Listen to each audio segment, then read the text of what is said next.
What if I told you that everything you've been taught about control is backwards? That the harder you grip, the more slips through your fingers? That the very act of holding on is what's keeping you stuck, stressed, and struggling? Most people spend their entire lives trying to control everything. Their thoughts, their emotions, other people's reactions, outcomes they can't influence. They exhaust themselves fighting battles they can never win, creating suffering where none needs to exist. They think that letting go means giving up, becoming passive, or losing their edge. But here's what the top 1% of high performers know that everyone else doesn't. True power comes from letting go. Not the kind of letting go that makes you weak or passive, but strategic detachment that gives you unshakable inner strength and paradoxical control over your reality. The most successful people in the world, from ancient philosophers to modern billionaires, have mastered this counterintuitive truth. They understand that when you stop trying to control everything, you gain control over the only thing that actually matters: yourself. When you release your death grip on outcomes, you free up massive mental energy to focus on what you can actually influence. When you let go of the need to be right, you become unstoppable in your pursuit of what works. This is not about becoming a passive doormat or giving up on your ambitions. This is about strategic psychological warfare against the forces that keep you trapped in cycles of stress, anxiety, and mental resistance. This is about mastering the art of non-attachment while remaining fiercely committed to your goals. By the end of this journey, you'll understand why letting go is the ultimate form of mental mastery, how to release the invisible chains that bind your mind, and how to operate from a state of flow that makes achievement feel effortless. You'll discover that true freedom isn't about controlling your external world. It's about liberating yourself from the internal prison of attachment, resistance, and the desperate need to make everything go your way. The question isn't whether you can afford to let go. The question is whether you can afford not to. Chapter 1. The Grip of Control. You wake up every morning with a mental to-do list that goes far beyond your actual tasks. Control the traffic so you're not late. Control your boss's mood during the meeting. Control how your presentation is received. Control your partner's reaction to something you said yesterday.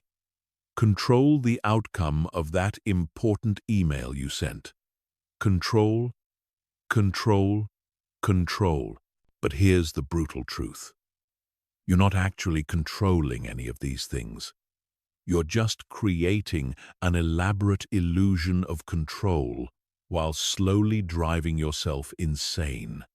Every moment you spend trying to manage the unmanageable is a moment stolen from your actual power, your real influence, your true potential. The modern world has sold you a lie. It's convinced you that successful people are those who have everything under control, who never show weakness, who can predict and manage every variable in their environment. But this is the mindset of someone who fundamentally misunderstands how power actually works. Real control is internal, not external. It's about governing your responses, not dictating circumstances.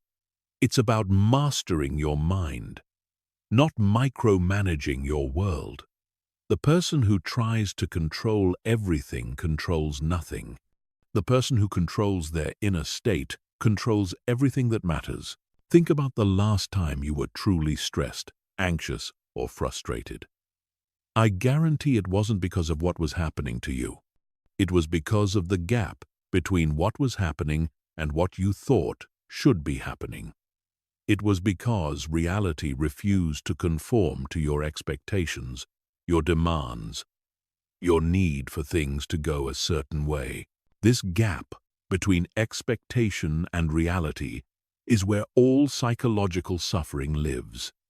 And the wider you try to make your circle of control, the more suffering you create for yourself. Every person you try to change who won't change. Every outcome you try to force that won't be forced. Every situation you try to micromanage that spirals beyond your influence. You've been taught that caring means controlling, that if you really want something, you should grip it tightly. Think about it constantly. Worry about all the ways it could go wrong, and exhaust yourself trying to manage every detail. But this approach doesn't just fail to give you what you want. It actively repels it. The universe responds to energy, not effort. And the energy of desperate control is repulsive. It's the energy of fear, of scarcity, of someone who doesn't trust the process or believe in their own ability to handle whatever comes. It's the energy of someone who thinks they're so powerless that they must control everything external to feel safe. But what if there was another way? What if the very thing you're afraid to do, let go, is exactly what would give you everything you've been struggling to achieve through force?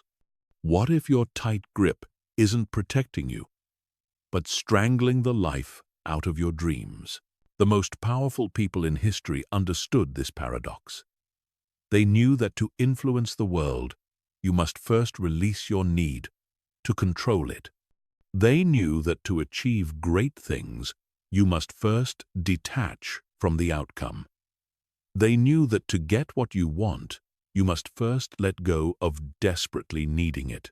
This isn't spiritual bypassing or wishful thinking. This is practical psychology. When you operate from a place of attachment and control, you make decisions from fear. You see threats everywhere. You waste energy on battles that don't matter. You miss opportunities because you're too busy trying to force other opportunities that aren't meant for you. But when you operate from detachment, you make decisions from clarity. You see possibilities where others see problems. You invest your energy only where it can create real impact. You flow with opportunities instead of fighting against the current. The first step to reclaiming your power is recognizing how much energy you're currently wasting on the illusion of control. Every minute you spend trying to manage someone else's emotions is a minute not spent mastering your own. Every hour you spend worrying about outcomes you can't influence is an hour not spent taking actions you can control. Every day you spend fighting reality is a day not spent creating the reality you actually want. Your obsession with control isn't making you powerful. It's making you powerless. It's turning you into a reactive victim of circumstances instead of a proactive creator of your experience. It's keeping you trapped in a mental prison where you're constantly at war with the world instead of in flow with it. The cage door has been open this entire time.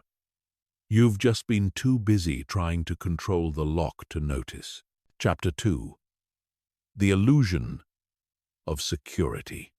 Every act of control is an act of fear disguised as strength. Every time you grip tighter, you're not demonstrating power. You're revealing terror. The terror that without your constant vigilance, everything will fall apart. The terror that you're not capable of handling whatever life brings. The terror that if you're not in control, you're out of control. But here's what no one tells you about security. The more you chase it, the less secure you become.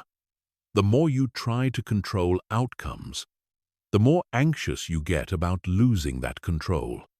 The more you attempt to manage other people, the more dependent you become on their cooperation. The more you try to predict the future, the more fearful you become of uncertainty. True security doesn't come from controlling your environment. It comes from trusting your ability to adapt to any environment. It doesn't come from preventing problems. It comes from knowing you can solve whatever problems arise. It doesn't come from eliminating uncertainty. It comes from becoming comfortable with uncertainty.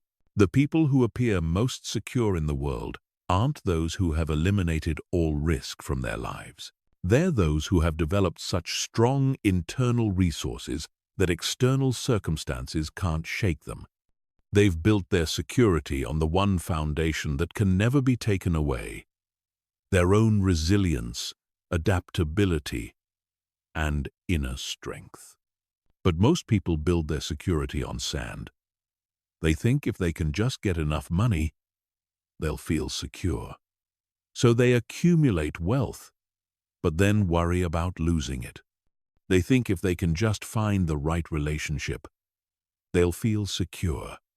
So they find someone, but then become possessive and controlling, driving away the very person they're trying to hold on to. They think if they can just achieve a certain status, they'll feel secure. So they climb the ladder, but then live in constant fear of falling. This external security is always temporary, always fragile, always dependent on factors beyond your ultimate control. The economy can crash, relationships can end, health can fail, status can be lost. When your sense of security depends on external circumstances remaining stable, you're building your life on a foundation that's guaranteed to crumble. The irony is that this false security actually makes you more vulnerable, not less.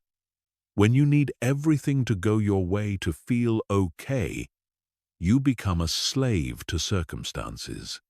When you require other people to behave in certain ways for you to be happy, you give them all your power. When you can only function when you're in control, you become dysfunctional the moment you're not. Real security is internal. It's the unshakable knowledge that whatever happens, you'll figure it out. It's the deep confidence that comes from having survived difficulties before and knowing you can survive them again. It's the inner peace that comes from accepting that uncertainty is the only certainty, and that's perfectly fine. This kind of security can't be taken from you because it doesn't depend on anything external remaining the same. It grows stronger through challenges rather than weaker. It thrives in uncertainty rather than withering. It finds opportunity in chaos rather than just threat. But to develop this real security, you have to give up the false security of control. You have to stop trying to make the world predictable and start making yourself adaptable. You have to stop trying to eliminate risk and start building your capacity to handle risk. You have to stop demanding guarantees and start trusting your ability to navigate whatever comes. This is terrifying for most people because it means giving up the comforting illusion that you can make life safe. It means acknowledging that you're not actually in control of most of what happens to you. It means accepting that despite your best efforts, things will sometimes go wrong. People will sometimes disappoint you, and life will sometimes be unfair. But here's the liberation in this acceptance. Once you stop expecting life to be fair, controllable, and predictable, you stop being devastated when it's not. Once you accept uncertainty as natural rather than threatening, you stop wasting energy fighting against it. Once you realize that your worth isn't dependent on external outcomes, you stop needing to control those outcomes to feel valuable. The security you're seeking through control is a mirage. The more you chase it, the further it retreats. But the security that comes from inner strength, from adaptability, from trust in your own resilience, that's real. And it's available to you right now. You just have to stop looking for it in all the wrong places. The strongest people in the world aren't those who never face adversity. They're those who've learned to dance with adversity. They've discovered that true security isn't about avoiding the storm. It's about learning to find peace within it. Chapter 3. The Weight of Attachment. Imagine carrying a backpack filled with rocks. Every attachment you have to outcomes, to people behaving certain ways, to things going according to your plan, is another rock in that pack. The more attached you become, the heavier the load. The heavier the load, the slower you move. The slower you move, the less capable you are of adapting, responding, and thriving. Most people don't realize they're carrying this weight because they've been adding rocks one by one for so long that the burden feels normal. They think the exhaustion they feel at the end of each day is just part of life. They think the constant background stress is just how things are. They think the difficulty they have enjoying the present moment is just the price of being ambitious, but it's not. It's the price of attachment. And that price is far higher than most people realize. Attachment isn't love. Attachment isn't caring. Attachment isn't commitment. Attachment is the desperate need for things to be different than they are, for people to act differently than they do, for outcomes to align with your expectations regardless of whether those expectations are realistic or beneficial. When you're attached to an outcome, you can't think clearly about it. Your judgment becomes clouded by your need for it to work out a certain way.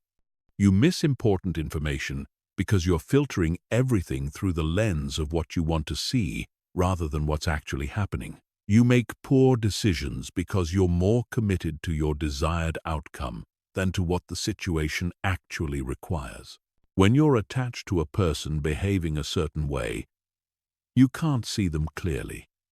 You see your expectations, your projections, your needs, but not the real person in front of you. You try to force them into the box of who you think they should be, instead of accepting and working with who they actually are. You damage the relationship by trying to control it. When you're attached to being right, you can't learn. Your ego becomes more important than truth. You defend positions even when evidence suggests they're wrong. You waste energy being defensive instead of using that energy to discover better approaches. You become rigid when you need to be flexible. The Buddha called attachment the root of all suffering, and modern psychology has validated this ancient wisdom. Study after study shows that people who practice non-attachment experience lower levels of stress, anxiety, and depression. They have better relationships. They make better decisions. They achieve their goals more consistently and with less struggle. But here's where most people get confused. Non-attachment doesn't mean not caring. It means caring without clinging. It means being passionate without being desperate. It means wanting something while being okay if it doesn't happen exactly as you envision. Think of it like holding a bird. If you grip it too tightly, you'll crush it. If you don't hold it at all, it will fly away. The art is in holding it gently, present, caring, supportive, but not controlling. This is how you should hold your goals, your relationships, your plans, your entire life. When you practice non-attachment, something remarkable happens. You start making decisions from wisdom instead of neediness. You start seeing opportunities that were invisible when you were tunnel-visioned on one specific outcome. You start attracting what you want instead of repelling it with desperate energy. Non-attachment gives you the ultimate competitive advantage, the ability to adapt quickly when circumstances change. While others are still clinging to outdated strategies, you're already pivoting. While others are mourning what didn't work out, you're already exploring what might work better. While others are fighting against reality, you're flowing with it toward better possibilities. This doesn't make you passive or indifferent. If anything, it makes you more effective. When you're not attached to one specific path, you can see multiple paths. When you're not married to one approach, you can experiment with better approaches. When you're not emotionally invested in being right, you can invest that energy in getting results. The weight of attachment is invisible but crushing. It slows you down, clouds your judgment, limits your options, and exhausts your energy. Every moment you spend attached to things being different than they are is a moment not spent working with things as they are to create what you want. But removing this weight isn't about becoming cold or uncaring. It's about becoming warm without being clingy, passionate without being desperate, committed without being rigid. It's about discovering that you can care deeply while holding lightly, that you can pursue goals while accepting outcomes, that you can love people while letting them be themselves. The heaviest chains are often invisible. But once you recognize the weight of attachment, you can begin to set it down, one rock at a time, one expectation at a time, one desperate need for control at a time, until you're moving through life with the lightness and freedom that was always your birthright. Chapter 4. The Paradox of Surrender. The word surrender makes most ambitious people uncomfortable. It sounds like giving up, like weakness, like defeat. It conjures images of white flags and capitulation. But this discomfort reveals a fundamental misunderstanding of what surrender actually means and why it's the secret weapon of the most powerful people in the world. True surrender isn't giving up. It's giving in to what is, to the flow of reality, to the intelligence of the universe that's far greater than your limited perspective. It's the recognition that your small self, with its narrow view and desperate attachments, isn't equipped to orchestrate the complexity of existence. It's the wisdom to stop fighting against the current and start working with it. Muhammad Ali understood this paradox perfectly. He would say, "Float like a butterfly, sting like a bee." The floating was surrender, moving with the flow, staying relaxed, not fighting against his opponent's energy. The stinging was action, precise, powerful, perfectly timed. He didn't surrender his goal of winning. He surrendered his attachment to fighting in a rigid, forced way. And this made him unstoppable. The greatest entrepreneurs understand this too. They surrender their attachment to their original business plan when market feedback suggests a better direction. They don't surrender their vision of success, but they surrender their stubborn insistence on one path to that success. This flexibility, this willingness to surrender control while maintaining direction, is what allows them to build empires while others build elaborate failures. Strategic surrender is perhaps the most misunderstood concept in personal development. People think it means becoming passive, but actually, it requires tremendous activity. People think it means having no goals, but actually, it allows you to pursue goals more effectively. People think it means not caring about outcomes, but actually, it means caring more about results than about being right. When you surrender, you don't give up your power. You stop wasting your power on battles you can't win, so you can focus it on battles you can. You don't become weak. You become strong enough to bend without breaking. You don't lose control. You gain control over the one thing that actually matters, your response to whatever happens. This is the paradox that confuses most people. Surrender gives you more control, not less.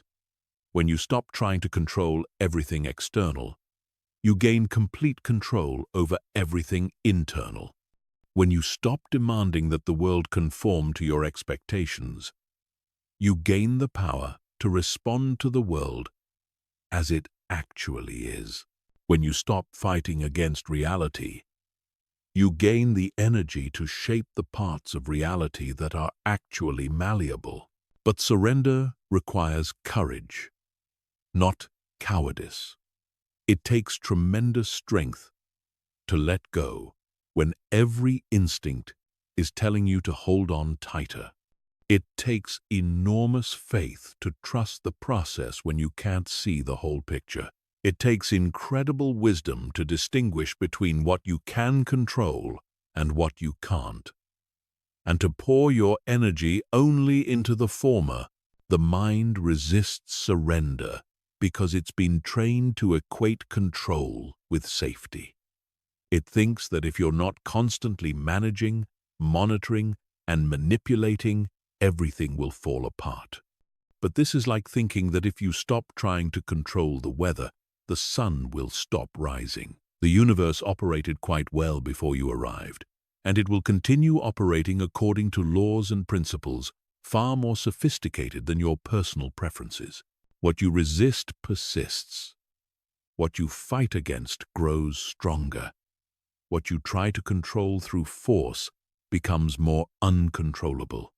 But what you surrender to has no power over you because you're no longer giving it power through your resistance. When you stop pushing against a door marked pull, it opens effortlessly. This doesn't mean becoming passive or fatalistic. It means becoming responsive rather than reactive. It means moving from a place of wisdom rather than panic. It means acting from your highest self rather than your most fearful self. It means making decisions based on what will actually work rather than what you desperately want to work. The strongest trees are those that bend in the wind rather than trying to stand rigidly against it. The most powerful martial artists are those who use their opponent's force against them rather than meeting force with force. The most successful people are those who flow with circumstances while staying true to their deeper purposes. Surrender is not the opposite of action. It's the foundation of effective action. When you surrender your attachment to how things should unfold, you become available to how they actually can unfold. When you surrender your insistence on being in control, you become capable of true influence. When you surrender your desperate need for specific outcomes, you become magnetic to better outcomes than you could have imagined. The paradox of surrender is that you get what you want by letting go of needing it. You gain control by releasing control. You become powerful by admitting powerlessness over things beyond your influence. This isn't a mystical concept. It's a practical strategy that works because it aligns you with reality rather than against it. Chapter 5. Breaking the chains of expectation. Every expectation you carry is a chain around your mind. Some chains are so familiar you don't even notice them anymore.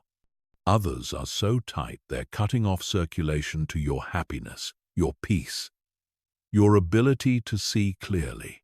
But all of them are self-imposed, and all of them can be removed the moment you decide you've carried them long enough.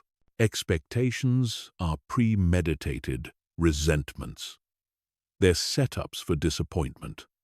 They're demands you place on reality without reality's consent.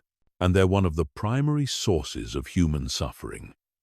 Not because bad things happen, but because things happen differently than you expected them to.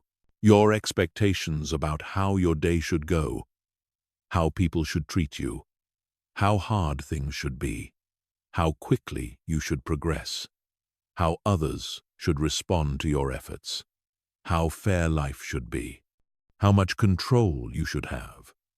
Each expectation is a story you've written about how reality should unfold. And when reality refuses to follow your script, you suffer. But here's the trap most people fall into. They think the solution is to have better expectations, more realistic expectations, lower expectations. They think if they can just calibrate their expectations properly, they'll be happy.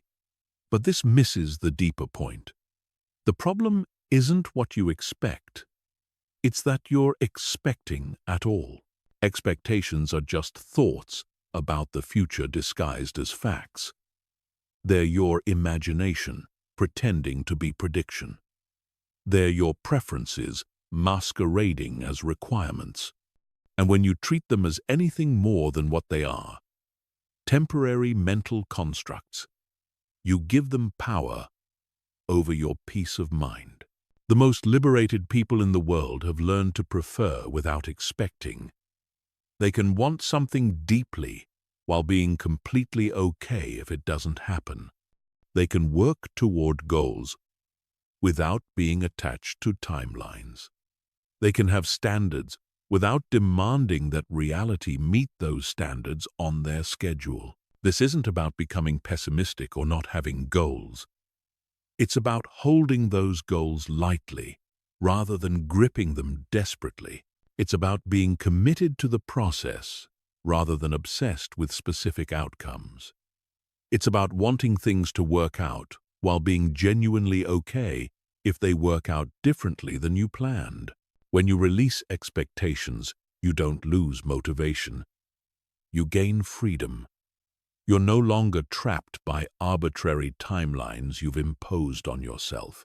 You're no longer devastated when people don't read your mind and behave exactly as you hoped. You're no longer thrown off course when circumstances change or challenges arise.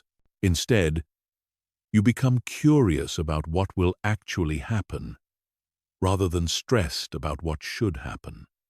You become interested in reality as it unfolds, rather than frustrated with reality as it differs from your fantasy. You become available to opportunities you couldn't see when you were tunnel-visioned on one specific expectation. The person who expects nothing is disappointed by nothing and delighted by everything. They find joy in surprises because they weren't demanding that life be predictable. They find strength in challenges because they weren't expecting everything to be easy. They find wisdom in setbacks because they weren't demanding that everything go according to plan. But releasing expectations doesn't mean having no standards or accepting mediocrity. It means separating your standards for yourself from your demands on reality. You can maintain high standards for your own behavior, effort, and integrity while releasing demands about how quickly things should progress, how people should respond, or how circumstances should unfold. The difference between a standard and an expectation is crucial. A standard is internal. It's about how you choose to show up regardless of external circumstances. An expectation is external. It's about how you demand the world shows up for you. Standards empower you because they're within your control. Expectations disempower you because they're about things beyond your control. You can have the standard of always doing your best work without the expectation that your best work will always be immediately recognized. You can have the standard of treating people with respect without the expectation that they'll always treat you the same way. You can have the standard of continuous improvement without the expectation that improvement will happen on your preferred timeline. Most people live their entire lives imprisoned by expectations they're not even aware they have. They expect their partner to be a mind reader, They expect their boss to appreciate them in exactly the way they want to be appreciated. They expect traffic to cooperate with their schedule. They expect technology to work perfectly. They expect their bodies to feel great every day. They expect other people to have the same values, priorities, and communication styles they have. These unconscious expectations create a constant state of low-level frustration because reality rarely cooperates with demands it never agreed to meet. But when you bring these expectations into consciousness, you can examine them. Are they reasonable? Are they helpful? Are they within anyone's actual control? Are they creating suffering without creating benefit? The chains of expectation are often invisible, but they're not unbreakable. Every expectation you release is a step toward freedom. Every demand you drop is a weight off your shoulders. Every should you let go of is space you create for what actually is. And what actually is, when you're not busy fighting it, is often far more interesting, useful, and beautiful than anything you could have expected. Chapter 6. The Art of Emotional Detachment. Most people confuse emotional detachment with emotional numbness, and this confusion keeps them trapped in cycles of reactive suffering. They think that to be detached means to not feel, to not care, to become some kind of robotic version of themselves. But true emotional detachment is the opposite of numbness. It's the ultimate emotional intelligence. Emotional detachment doesn't mean you don't feel emotions. It means you feel them without being controlled by them. It means you experience them without identifying with them. It means you acknowledge them without being defined by them. It's the difference between saying, "I am angry," and "I am experiencing anger." One makes you the emotion. The other makes you the observer of the emotion.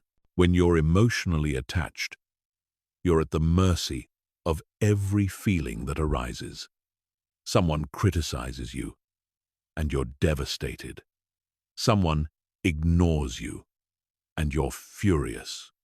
Something doesn't go according to plan, and you're anxious. You're like a leaf blown around by every emotional wind, with no stability, no center, no capacity to respond rather than react. But when you develop emotional detachment, you become like a mountain. The storms of emotion can rage around you, but they don't move you. You feel the rain of sadness, the lightning of anger, the wind of fear, but you remain grounded in your deeper self. You experience the weather without becoming the weather. This isn't about suppressing emotions or pretending they don't exist. Suppression is the opposite of detachment. When you suppress an emotion, you're still controlled by it, just in a different way. You're using enormous energy to push it down, to hide from it, to avoid feeling it. This creates internal pressure that eventually explodes in unhealthy ways. Detachment is about feeling the emotion fully while maintaining your perspective about it. It's about experiencing anger without becoming an angry person. It's about feeling fear without making fear-based decisions. It's about acknowledging sadness without letting sadness define your reality. The key to emotional detachment is understanding that emotions are temporary visitors, not permanent residents. They arise, peak, and pass away if you let them. But most people don't let them. They grab onto emotions and hold them, especially negative ones. They replay the situation that triggered the anger. They ruminate on the thoughts that created the anxiety.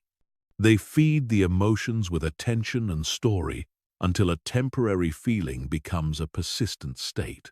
Emotional detachment is the practice of experiencing emotions without feeding them. You feel the anger, acknowledge it, perhaps even thank it for the information it's providing about your boundaries or values. And then you let it move through you. You don't suppress it, but you also don't indulge it. You treat it like weather, something to be aware of, but not something to be controlled by. This practice revolutionizes your relationships. When someone says something that normally would trigger you, you can feel the trigger without being triggered. You can notice the emotional reaction arising without having to act on it. You can respond from your wisdom rather than react from your wounds. You can stay present with the person instead of disappearing into your emotional story about what just happened. It also revolutionizes your decision-making.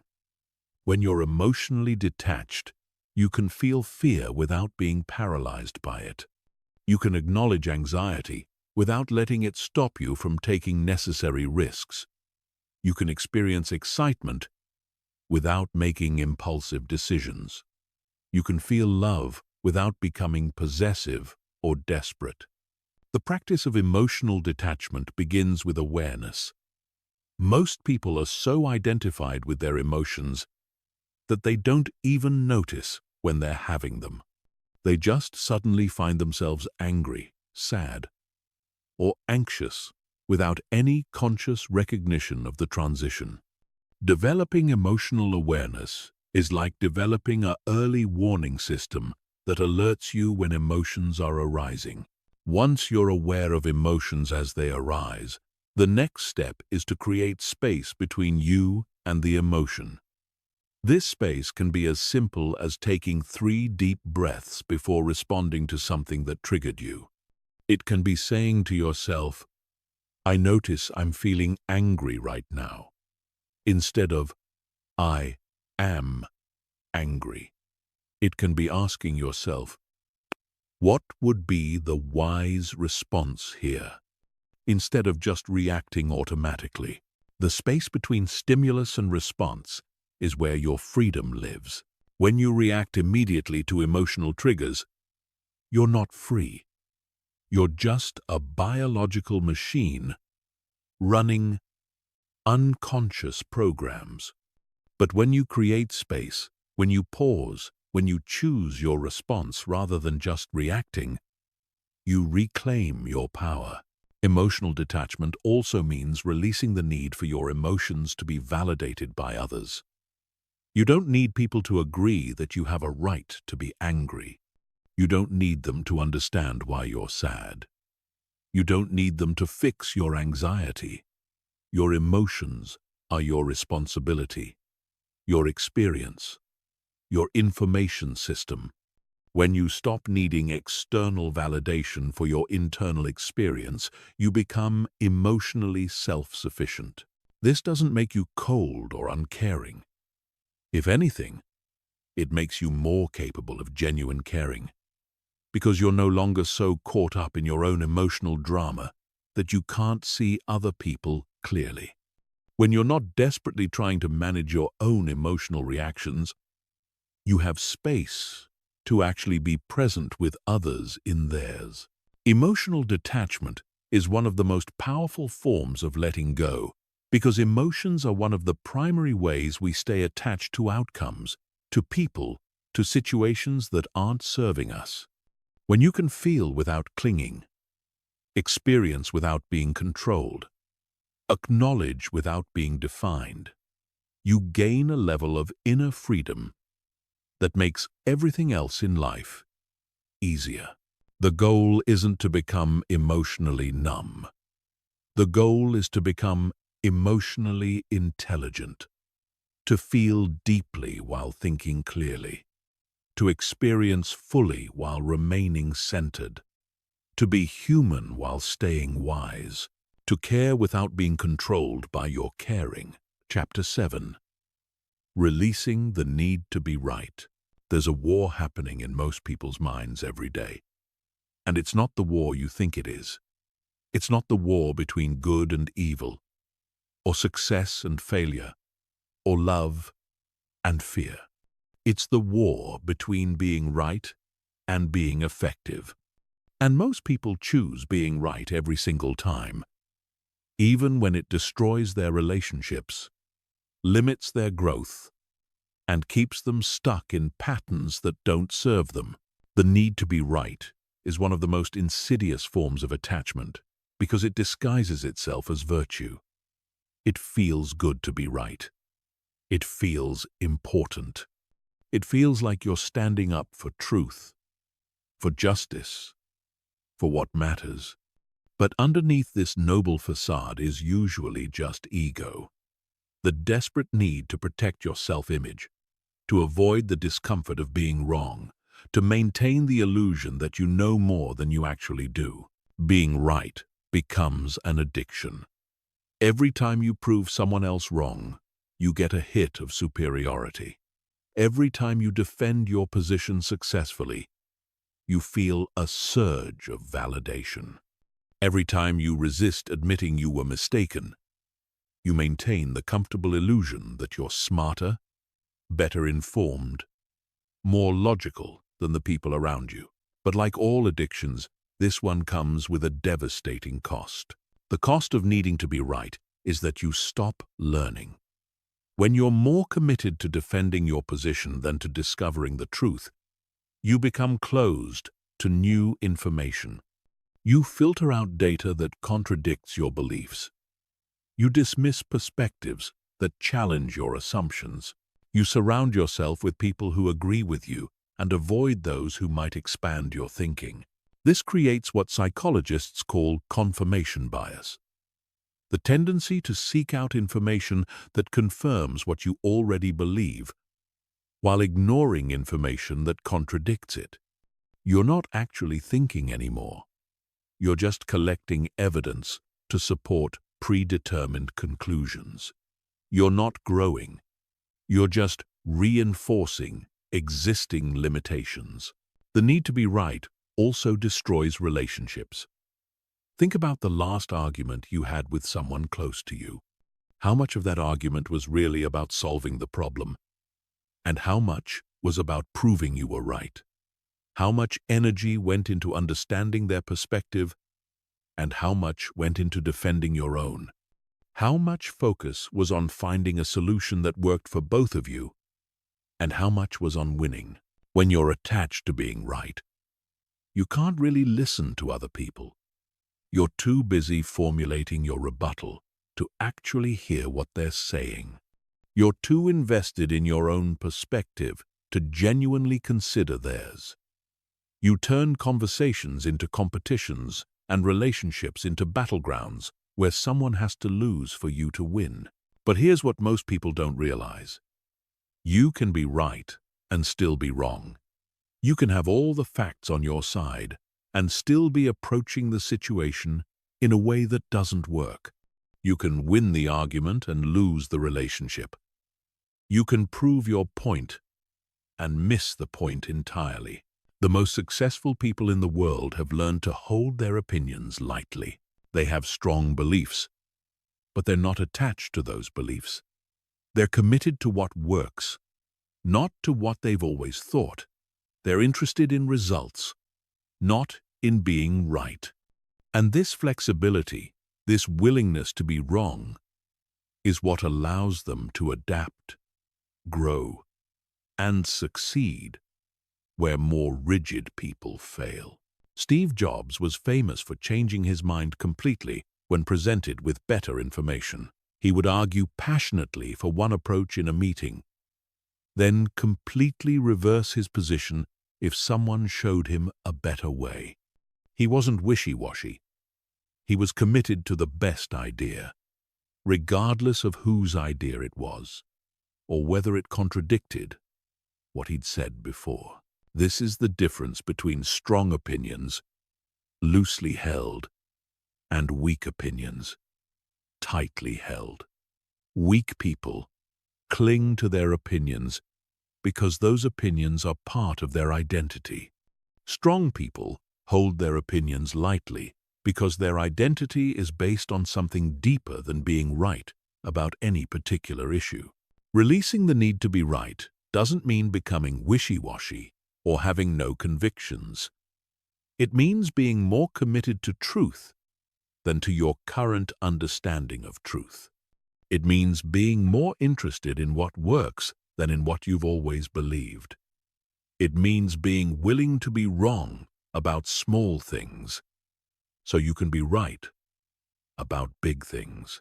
The practice of releasing this need begins with curiosity.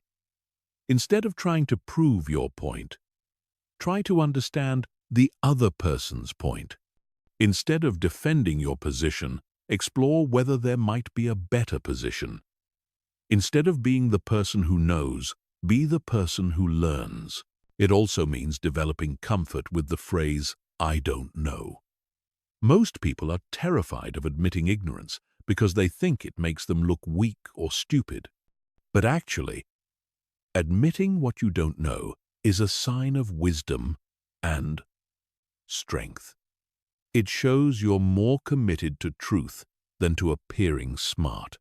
It opens up space for learning that doesn't exist when you're pretending to know everything. Another powerful practice is arguing the opposite side of your position. Take something you believe strongly and try to make the best possible case against it. This isn't about changing your mind. It's about understanding your mind. It's about seeing the limitations of your perspective and the validity in other perspectives. When you release the need to be right, you don't become wrong. You become curious. You don't lose your convictions. You deepen them by testing them against reality. You don't become weak. You become flexible. And flexibility, not rigidity, is what allows you to navigate an uncertain world successfully. The truth is, most of the things you think you're right about don't actually matter. They're just opinions, preferences, perspectives that feel important because your ego is invested in them. But the energy you spend defending these positions is energy you could be using to learn, grow, create, and connect with others. Being right is overrated. Being effective is underrated. Being curious is revolutionary. And being willing to be wrong is the foundation of being truly intelligent. Chapter 8. The freedom of non-resistance. Resistance is the root of all psychological suffering, not pain.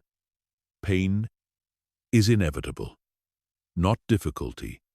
Difficulty is part of life, not challenges. Challenges are opportunities for growth.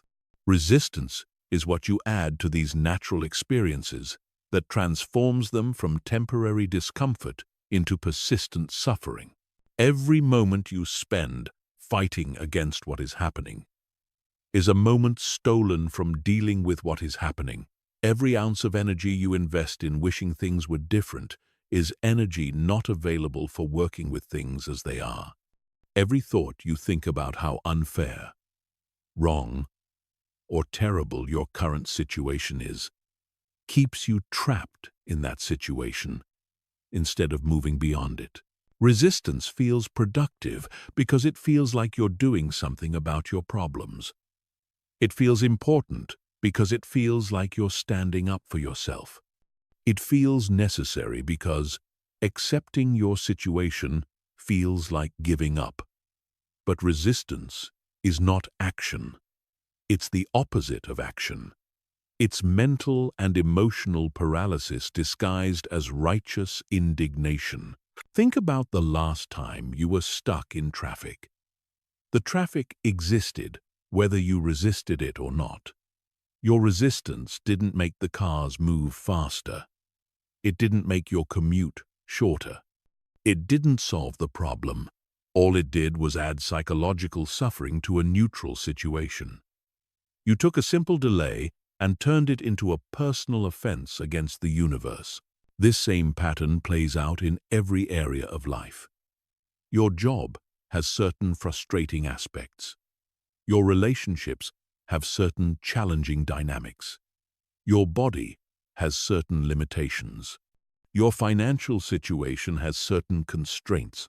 These things exist as facts, as data points, as current reality.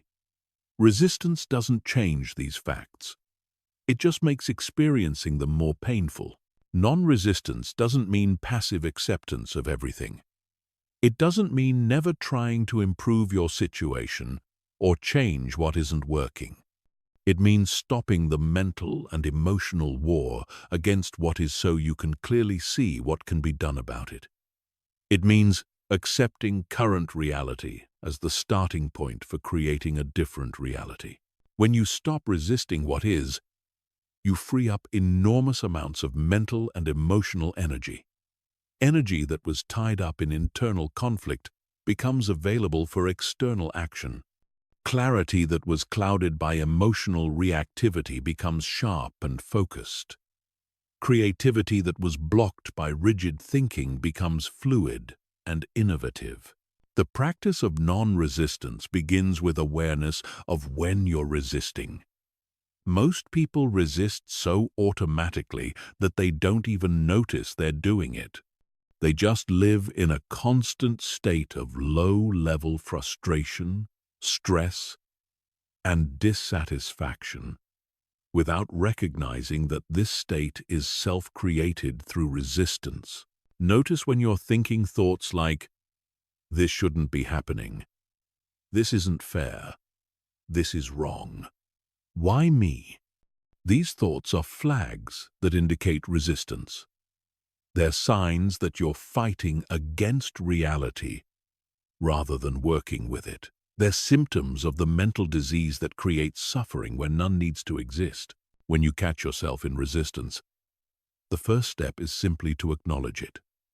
Say to yourself, "I notice I'm resisting what's happening right now." Don't judge the resistance or try to stop it immediately. Just observe it with curiosity. Notice how it feels in your body. Notice what thoughts are fueling it. Notice how it affects your ability to think clearly and act effectively. The next step is to practice the phrase, "What is, is." This isn't a philosophical statement about determinism or fate. It's a practical recognition that fighting against current reality is futile and counterproductive. Your car breaking down is what's happening. Your boss being difficult is what's happening. Your relationship having problems is what's happening. These things are true, whether you resist them or not. From this place of non-resistance, you can ask more useful questions. Instead of, "Why is this happening to me?" you can ask, "What can I learn from this?" Instead of, "This shouldn't be happening," you can ask, "How can I best respond to what is happening?" Instead of, "This is terrible," you can ask, "What opportunities might exist within this challenge?" Non-resistance doesn't make you passive. It makes you responsive. When you're not wasting energy fighting against current circumstances, you have more energy available to navigate through them. When you're not clouded by emotional reactivity, you can see possibilities that were invisible when you were caught up in resistance. The deepest form of non-resistance is accepting that life includes difficulty, uncertainty, and situations beyond your control. Most people resist this basic fact of existence. They think that if they just work hard enough, plan well enough, or control enough variables, they can create a life without problems. But this expectation itself creates resistance to the natural flow of life.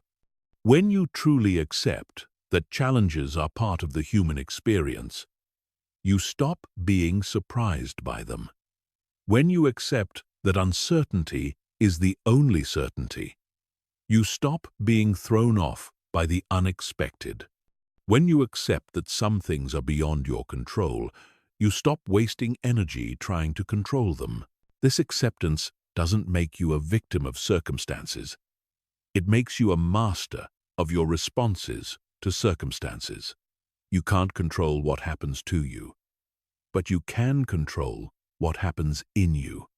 You can't eliminate difficulty from your life, but you can eliminate resistance to difficulty.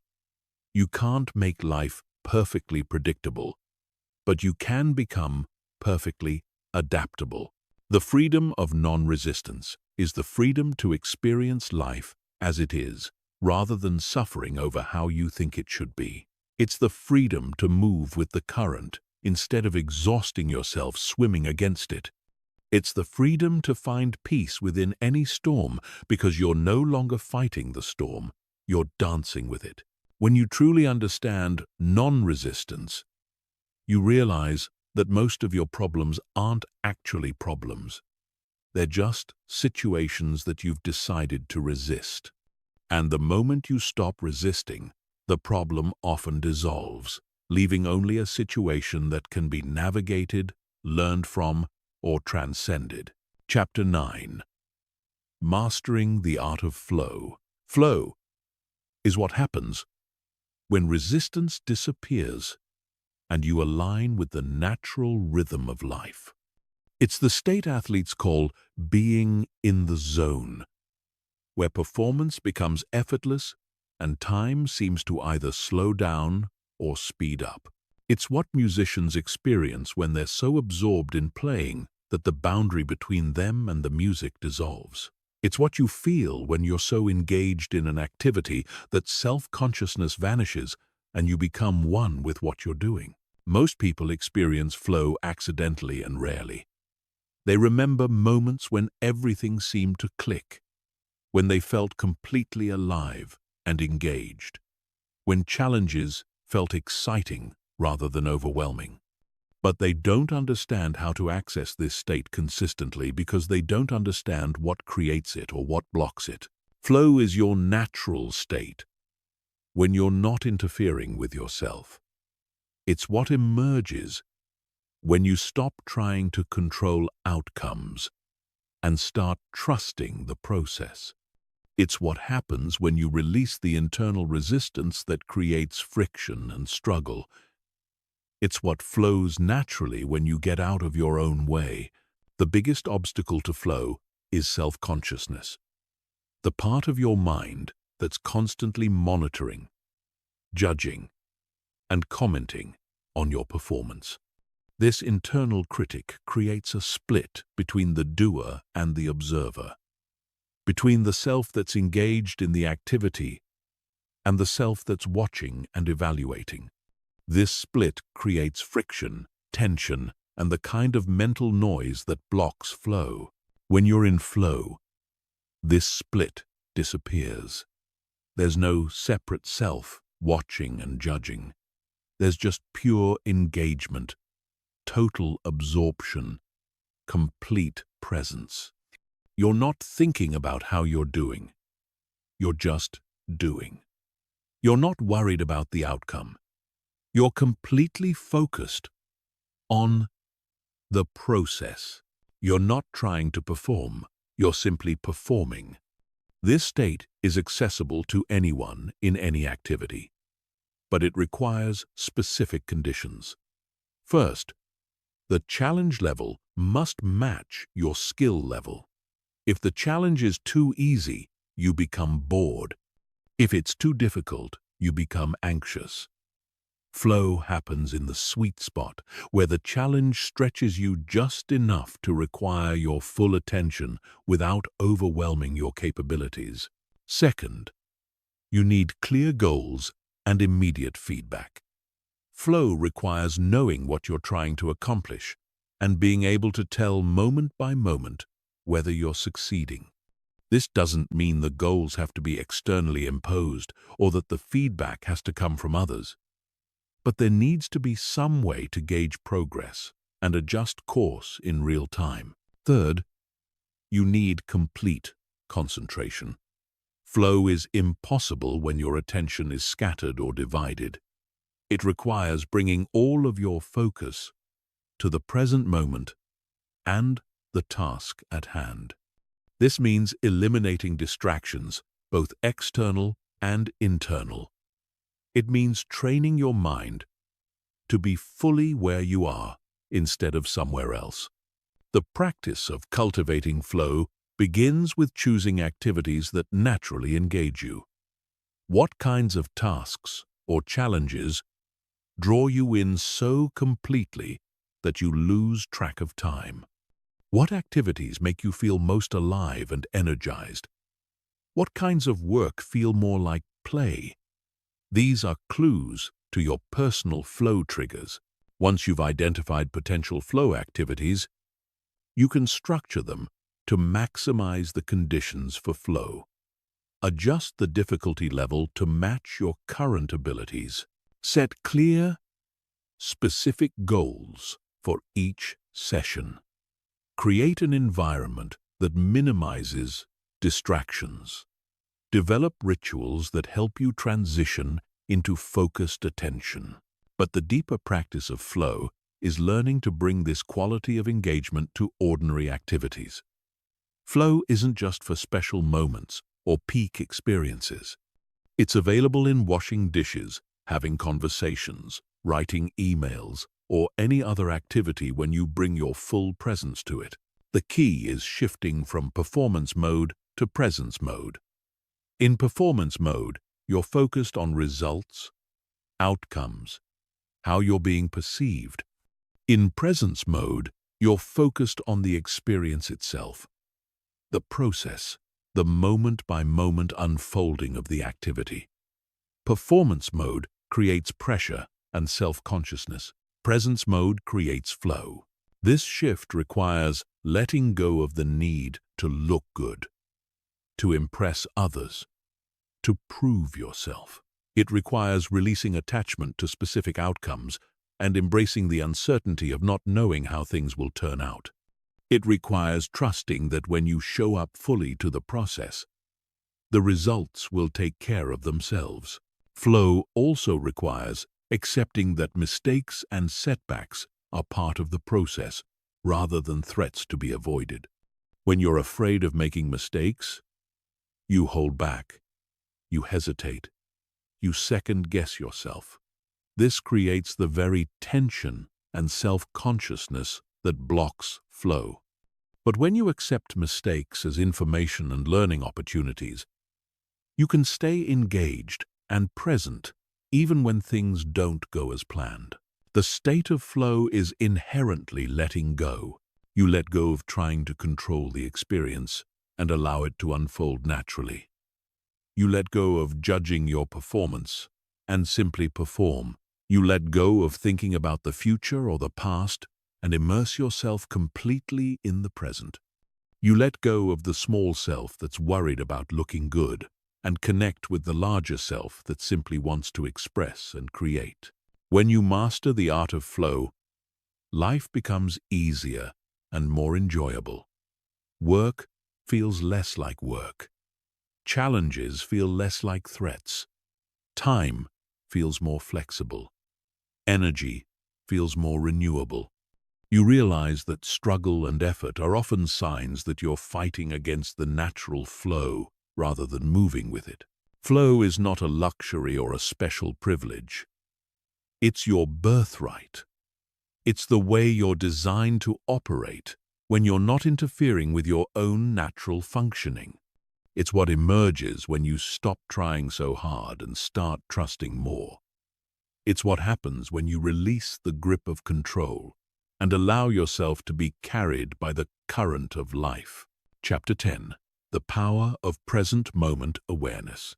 The present moment is the only place where life actually exists, yet most people spend almost no time there. They live in their thoughts about the past, replaying conversations, analyzing mistakes, reliving old hurts, or they live in their thoughts about the future, worrying about what might happen, planning for contingencies, trying to predict and control outcomes that may never occur. Meanwhile, the only moment where they actually have any power slips by unnoticed. This constant mental time travel isn't just a harmless distraction. It's the source of most psychological suffering. When you're thinking about the past, you often experience regret, resentment, or nostalgia, emotions about things that no longer exist. When you're thinking about the future, you often experience anxiety, anticipation, or worry, emotions about things that don't yet exist and may never exist. Either way, you're suffering over things that aren't actually happening right now. The present moment, by contrast, is almost always manageable. Right now, as you're reading this, you're probably not in any immediate danger. You're not facing any crisis that requires urgent action. You have air to breathe, a place to sit or stand, the ability to see these words. The present moment, stripped of the stories your mind tells about it, is usually neutral or even pleasant. But your mind rarely lets you experience the present moment directly. It's constantly interpreting, analyzing, comparing, judging. It takes the simple experience of now and layers it with meaning, context, implications, and emotional reactions. It turns a moment of sitting quietly into a story about how you should be doing something more productive. It turns a conversation with a friend into an analysis of what they really meant and how you should have responded differently. Present moment awareness is the practice of experiencing life directly rather than through the filter of mental commentary. It's the ability to be here now without the constant narration, interpretation, and evaluation that usually accompanies experience. It's the skill of pure perception, of simply being with what is without, immediately needing to understand, categorize, or change it. This isn't about emptying your mind or stopping all thoughts. That's neither possible nor necessary. It's about changing your relationship to thoughts and mental activity. Instead of being consumed by thoughts, you become aware of them. Instead of believing every thought that arises, you observe them with curiosity and discernment. Instead of being lost in mental stories, you recognize them as mental activity rather than reality. The practice begins with simply noticing when you're not present. Most people are so habitually lost in thought that they don't even realize they've left the present moment. They're physically here but mentally somewhere else, running on autopilot while their minds churn through endless streams of internal dialogue. Start paying attention to where your mind goes. Notice when you're replaying yesterday's meeting instead of experiencing today's weather. Notice when you're worrying about next week's presentation instead of tasting your current meal. Notice when you're analyzing your relationship instead of enjoying your partner's presence. Simply becoming aware of mental time travel is the first step towards spending more time in the present. When you catch your mind wandering, don't judge it or try to force it back. Simply acknowledge where it went and gently return your attention to the present moment. You can anchor your awareness in physical sensations, the feeling of your feet on the ground, the rhythm of your breathing, the temperature of the air on your skin. These physical anchors are always available and always happening now. You can also use your senses as gateways to presence. What do you actually see right now? Not what you think about what you see, but the raw visual data. What do you hear without labeling or interpreting the sounds? What do you smell taste, or feel, without immediately creating a story about these sensations. Present moment awareness dissolves many forms of suffering because most suffering exists in the gap between what is and what you think should be. When you're fully present, there's no gap. There's just what is. There's no resistance, because resistance requires a story about why what's happening shouldn't be happening. There's no anxiety, because anxiety requires projecting current concerns into imaginary futures. This doesn't mean becoming passive or stopping all planning and reflection. Present moment awareness actually makes thinking more effective because you can choose when to think, rather than being at the mercy of compulsive mental activity. You can engage with thoughts about the past when that's useful and practical, then return to the present. You can plan for the future when planning is called for, then come back to now. The quality of your life is determined by the quality of your presence. When you're truly present, ordinary experiences become extraordinary. A simple conversation becomes deeply meaningful. A walk in nature becomes profoundly peaceful. Even mundane activities like washing dishes or folding laundry can become meditative and satisfying when you bring your full attention to them. Present moment awareness also enhances your effectiveness because you can only take action in the present. All the thinking about what you should have done differently or what you need to do later is just mental activity. Action happens now. Decisions happen now. Life happens now. When you're present, you're available to life. When you're lost in thought, you're missing it. The deepest letting go is letting go of the compulsive need to be somewhere other than where you are. Sometime other than now. Someone other than who you are in this moment. Present moment awareness is the practice of being fully here, fully now, fully yourself, without resistance or reservation. It's the foundation of all peace, all wisdom, all genuine happiness. When you master present moment awareness, you realize that you've been searching everywhere for what was available all along. The peace you seek, the fulfillment you crave, the aliveness you desire, it's all here now, waiting for you to arrive. Chapter 11. Transforming relationships through detachment. Every relationship in your life is shaped by your level of attachment and need for control. The tighter you grip, the more distance you create. The more you try to change someone, the more they resist changing. The more you need them to be different than they are, the less capable you become of loving who they actually are. This isn't a philosophical concept. It's practical psychology that plays out in every interaction you have. Most people approach relationships with an unconscious agenda. They want their partner to make them feel secure, loved, and validated. They want their friends to always be available and supportive. They want their family members to approve of their choices and understand their perspective. They want their colleagues to appreciate their contributions and treat them with respect. These wants seem reasonable, even natural. But they transform relationships from connections into contracts.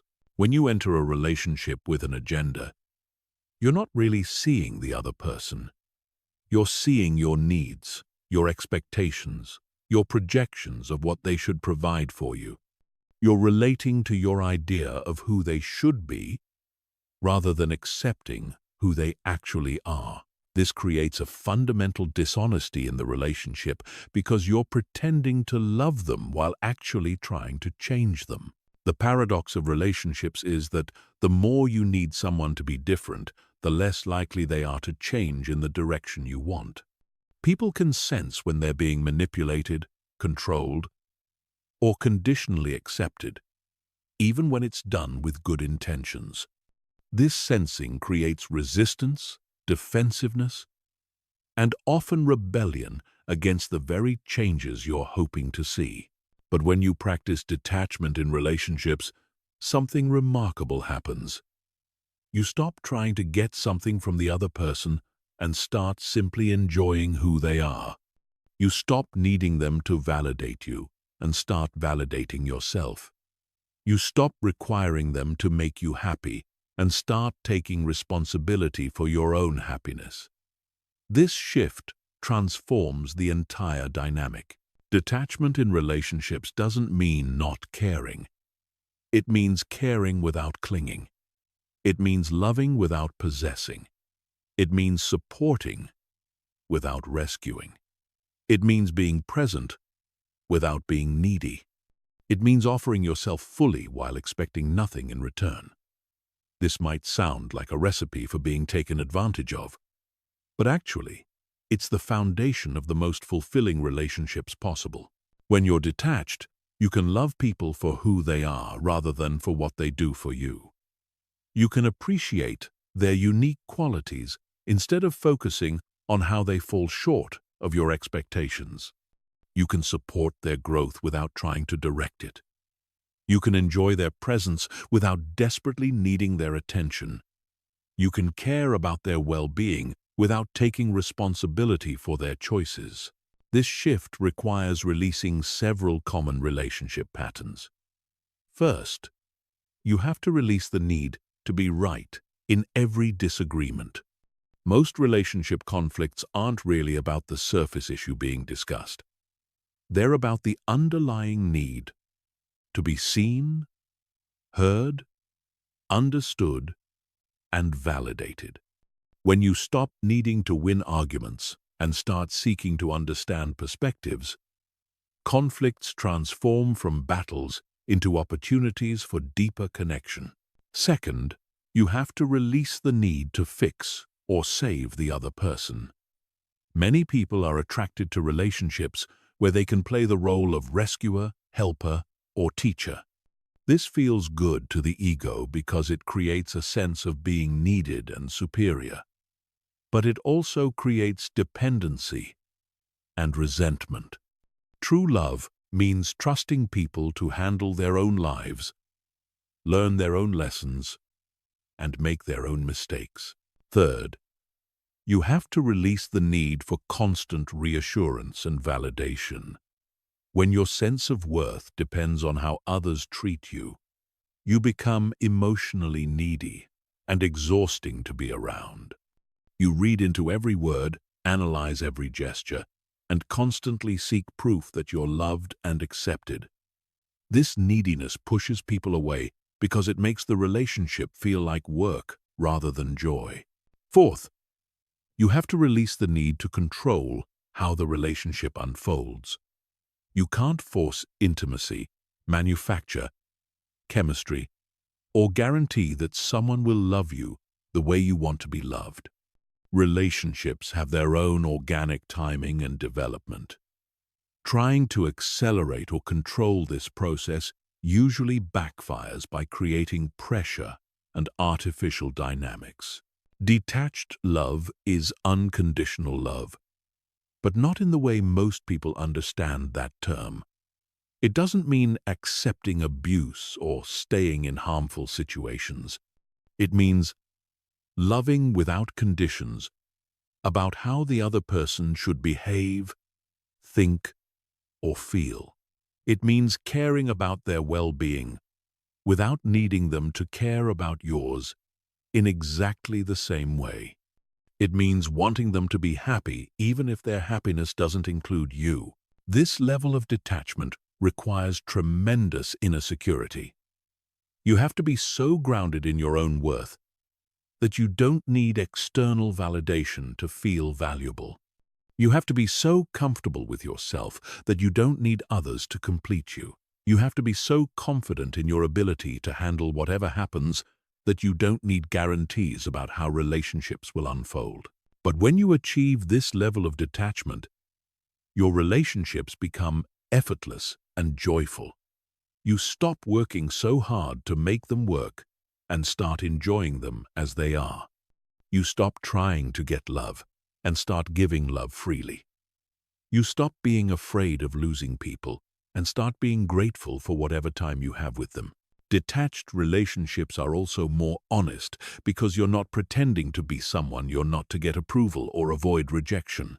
You can show up authentically because you're not desperately needing the other person to respond in a particular way. You can speak your truth because you're not attached to them agreeing with it. You can set boundaries because you're not afraid of their reaction. The people who love you when you're detached are the people who actually love you. The people who only stay around when you're giving them what they want or being who they want you to be aren't really in relationship with you. They're in relationship with what you provide or how you make them feel. Detachment helps you distinguish between genuine connection and transactional relationship. This doesn't happen overnight. Learning to love without attachment goes against most of your conditioning about what love means and how relationships should work.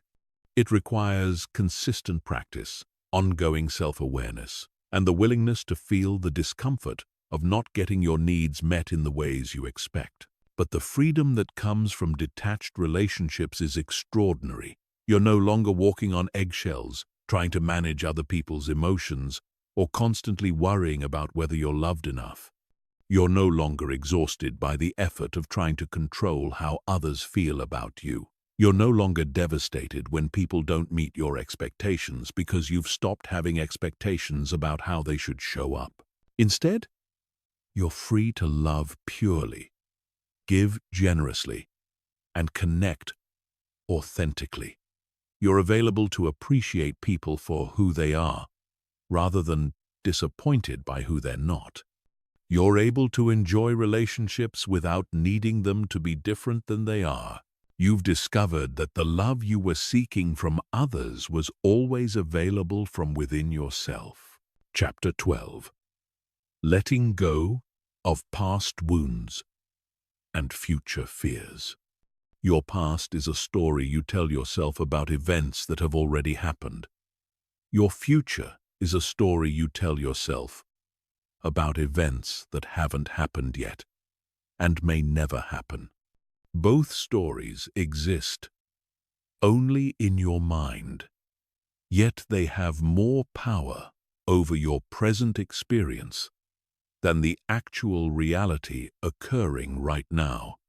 This is the tragedy of human consciousness, being so lost in mental time travel that you miss the only life you actually have. The past seems real because you have memories of it. But memories aren't recordings of what happened. They're reconstructions influenced by your current state of mind, your beliefs about yourself, and the meaning you've assigned to various experiences. Every time you remember something, you slightly alter the memory. Every time you tell the story of what happened to you, you reinforce a particular interpretation of events that may have little to do with what actually occurred. Most people carry wounds from their past, like treasured possessions.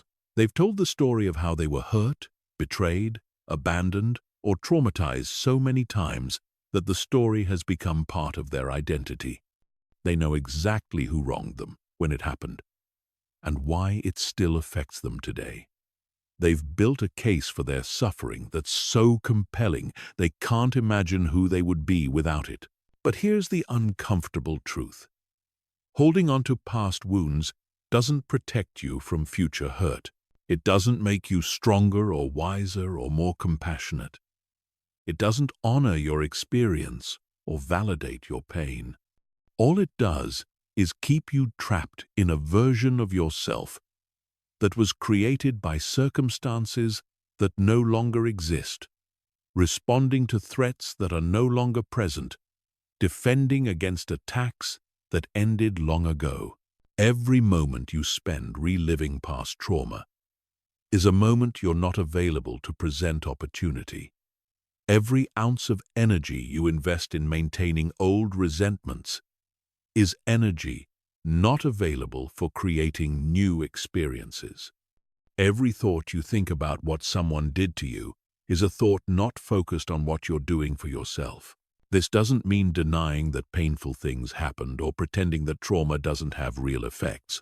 It means recognizing that what happened to you is not the same as who you are. It means understanding that your past experiences, no matter how significant, don't have to determine your future possibilities. It means choosing to be shaped by your wisdom rather than defined by your wounds. The process of letting go of past wounds begins with understanding the difference between remembering and reliving. Remembering is acknowledging that something happened without becoming emotionally re-engaged with it. Reliving is bringing the emotional charge of past events into the present moment as if they were happening now. Most people think they're just remembering, but they're actually reliving the same emotional experience over and over again. When you relive past trauma, you're not processing it or healing from it. You're reinforcing the neural pathways that created the trauma response in the first place. You're training your nervous system to remain in a state of hypervigilance, defensiveness, and reactivity. You're keeping yourself stuck in victim consciousness long after the victimization has ended. True healing happens when you can remember what happened without being emotionally hijacked by the memory. It happens when you can acknowledge the impact of past events without being controlled by them. It happens when you can learn from difficult experiences without being defined by them. This doesn't happen through denial or suppression. It happens through conscious processing and deliberate release. One of the most powerful tools for releasing past wounds is forgiveness, but not the kind of forgiveness most people think about. Most people think forgiveness means condoning what happened, excusing the other person's behavior, or pretending that harmful actions were acceptable. But true forgiveness has nothing to do with the other person and everything to do with your own freedom. Forgiveness is the recognition that holding on to resentment hurts you more than it hurts anyone else. It's the understanding that your anger doesn't punish the person who wronged you. It punishes you by keeping you emotionally connected to someone or something you want to be free from. It's the choice to stop giving your power to past events and the people involved in them. This kind of forgiveness is ultimately selfish in the best possible way. You're not forgiving others for their sake. You're forgiving them for your sake. You're not releasing resentment to be noble. You're releasing it to be free. You're not letting go of anger to be spiritual. You're letting go of anger to be effective in your current life. Just as powerful as releasing past wounds is releasing future fears. Fear about what might happen is even more irrational than resentment about what did happen, because at least past events actually occurred. Future fears are usually about scenarios that will never come to pass, problems that will never manifest, and catastrophes that exist only in your imagination. Most anxiety is not about current danger. It's about imaginary future danger. Most worry is not about real problems. It's about problems you think you might have someday. Most stress is not about what's happening now. It's about what you're afraid might happen later.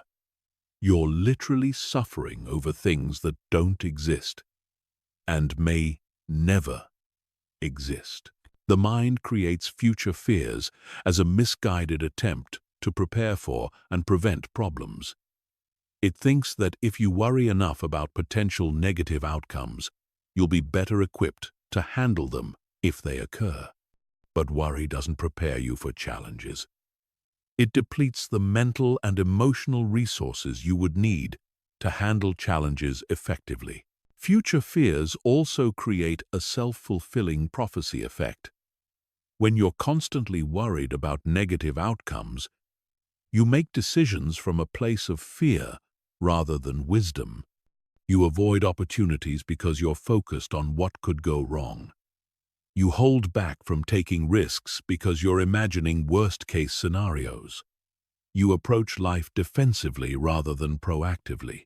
Releasing future fears doesn't mean being naive about potential challenges or failing to plan for contingencies. It means distinguishing between useful preparation and useless worry.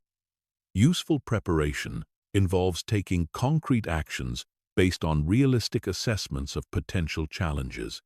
Useless worry involves creating elaborate mental scenarios about unlikely disasters and then suffering over these imaginary problems. The practice of letting go of past wounds and future fears is really the practice of coming home to the present moment. The past exists as memory, which is fine. The future exists as possibility, which is also fine. But your life exists as present experience. And that's where your power lies.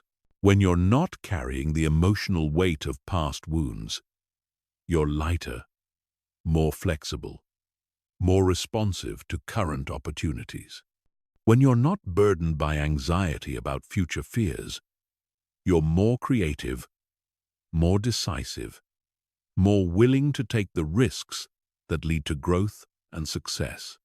When you're focused on the present moment, you're actually living instead of just thinking about living. This requires daily practice because the mind's tendency to ruminate about the past and worry about the future is deeply ingrained. You have to consistently catch yourself when you drift into mental time travel and gently return your attention to what's happening now. You have to repeatedly choose present awareness over past regret and future anxiety. But every moment you spend fully present is a moment of freedom. Every wound you release creates space for wisdom. Every fear you let go creates room for possibility. You begin to realize that most of your suffering was optional, created by your attachment to stories about events that weren't actually happening in the present moment. The person you become when you're not weighed down by past wounds and future fears is lighter, more joyful, more effective, and more alive. You discover that underneath all the mental drama about what was and what might be, there's a deeper self that's perfectly fine right now. This self doesn't need the past to be different or the future to be guaranteed. This self is available to life as it's actually unfolding, moment by moment, breath by breath. Chapter 13. The Liberation of Non-Identification. Who you think you are is not who you actually are. The person you believe yourself to be, with all their history, limitations, preferences, and characteristics, is just a story, a collection of thoughts and memories that you've mistaken for your true identity. This misidentification is one of the most fundamental sources of human suffering and the greatest barrier to genuine freedom. Most people are completely identified with their thoughts, emotions, body, roles, and personal history. They think, I am angry, instead of anger is arising. They think, I am a failure, instead of I had an experience of failing at something. They think, I am old, instead of this body is aging.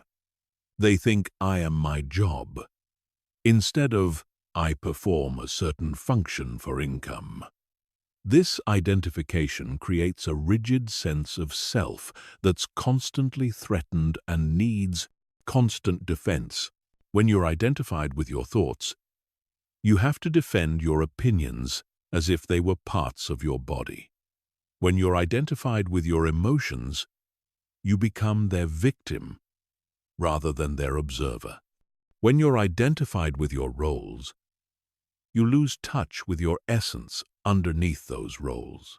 When you're identified with your past, you become trapped in outdated versions of yourself.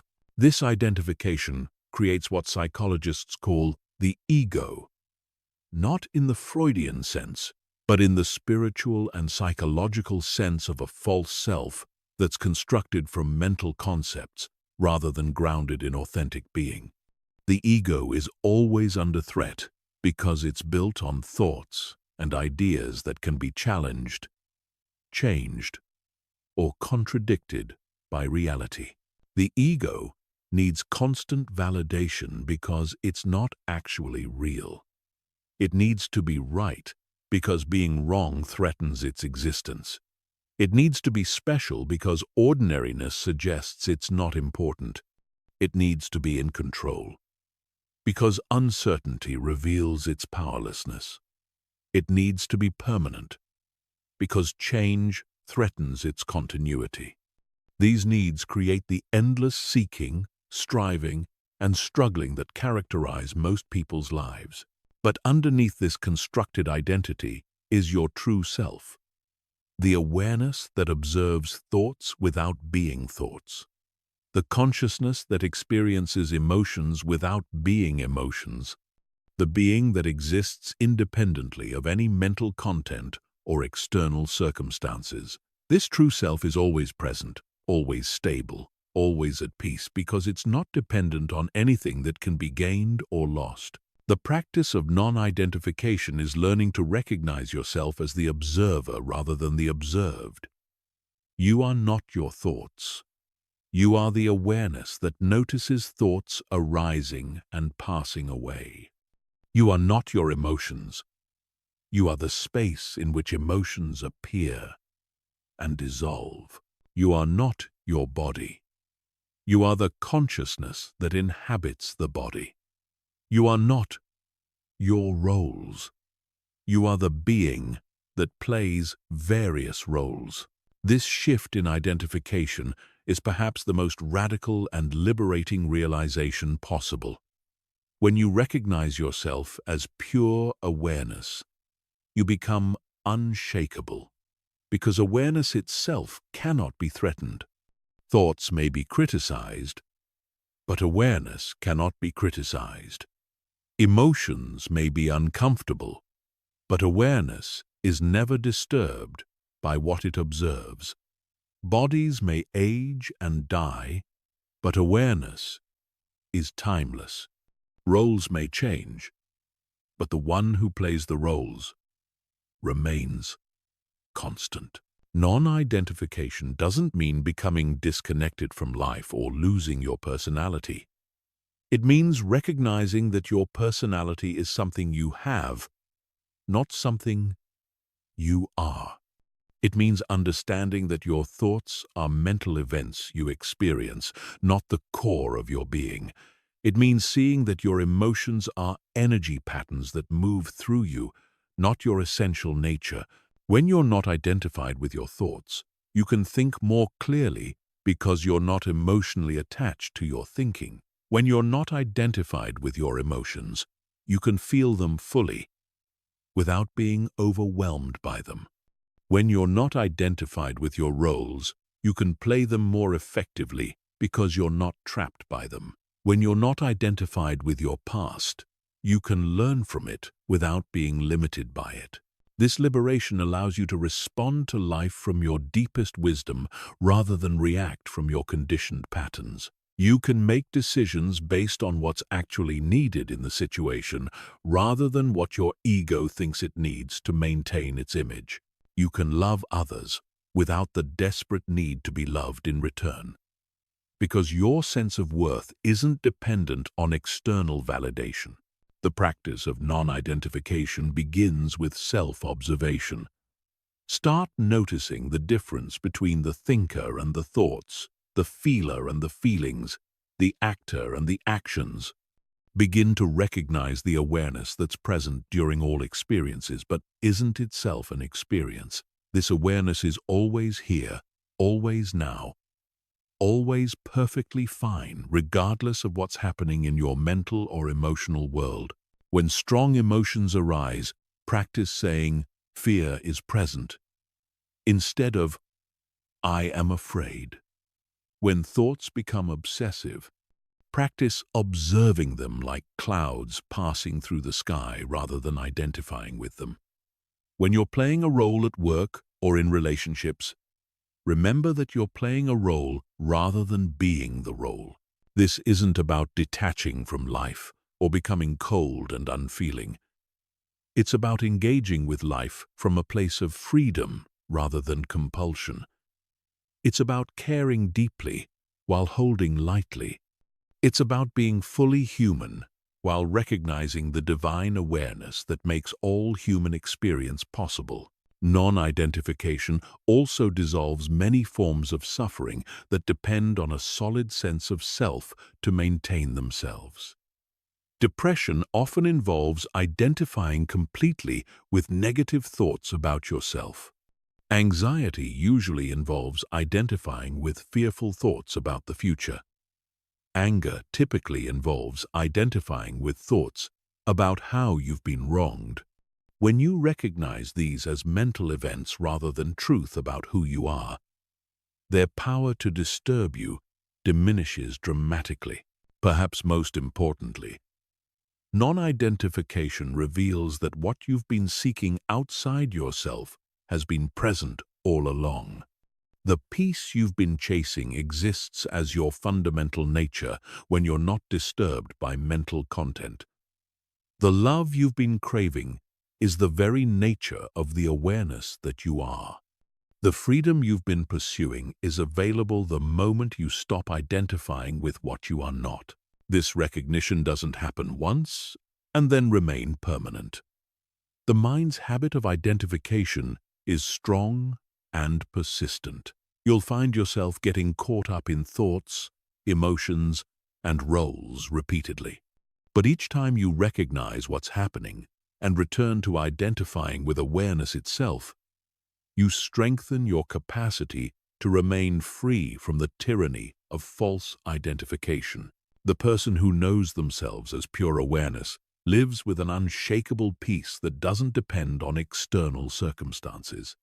They can play the game of life fully, without taking it so seriously that they lose their essential joy.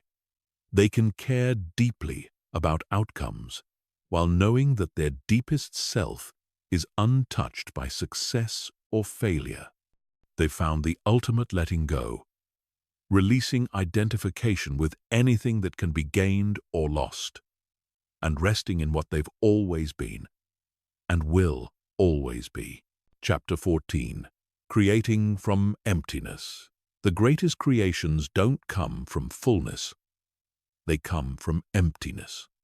Not the emptiness of depression or meaninglessness, but the emptiness of unlimited potential, of infinite possibility, of pure creative space uncluttered by preconceptions and limitations. This is the emptiness that exists before the first brushstroke, before the first word, before the first note. It's the fertile void from which all genuine creativity emerges. Most people approach creativity from a place of fullness of ideas, plans, expectations, and intentions. They think they need to know exactly what they want to create before they begin creating. They believe they need a clear vision, a detailed plan, a guaranteed outcome. But this approach often produces forced, contrived, or derivative work because it's coming from the mind's attempt to control the creative process rather than from the source of true inspiration. Real creativity requires letting go of the need to know what you're creating before you create it. It requires surrendering your preconceptions about what should emerge and allowing what wants to emerge to reveal itself. It requires trusting the creative process more than your ideas about the creative process. It requires becoming empty enough that something genuinely new can come through you. This emptiness isn't passive or lazy. It's actively receptive, dynamically open, intelligently responsive. It's the emptiness of a perfectly tuned instrument waiting to be played, of fertile soil ready to receive seeds of clear space available for whatever wants to manifest. It's empty of your agenda but full of potential. When you create from emptiness, you're not trying to express yourself. You're allowing something to express itself through you.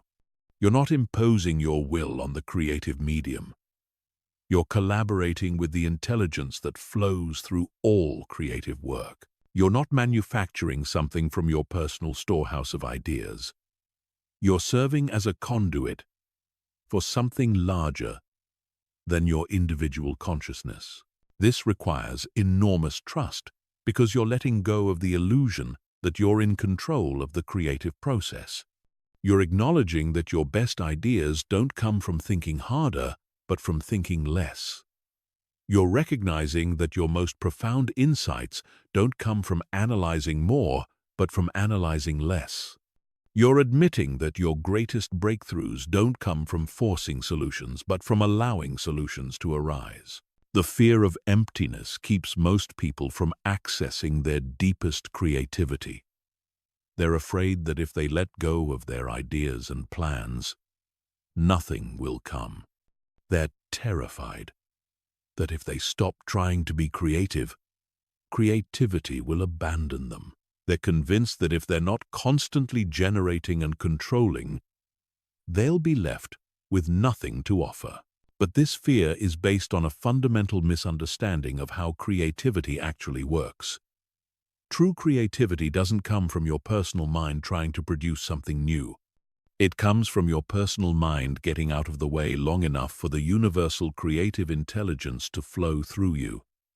Your job isn't to create. It's to remove the obstacles to creation. The primary obstacle to creation is the mind's tendency to judge, compare, and evaluate what's emerging before it's fully emerged. You start writing a sentence and immediately critique it. You begin a painting and instantly compare it to other paintings you've seen. You play a few notes and immediately judge whether they're good enough. This premature evaluation kills creativity in its infancy. Creating from emptiness means suspending judgment during the creative process. It means allowing whatever wants to emerge without immediately evaluating its worth.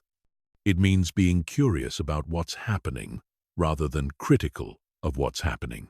It means trusting that the time for evaluation will come later, after the creative energy has been allowed to express itself fully. This approach revolutionizes not just artistic creativity, but every form of innovation and problem-solving.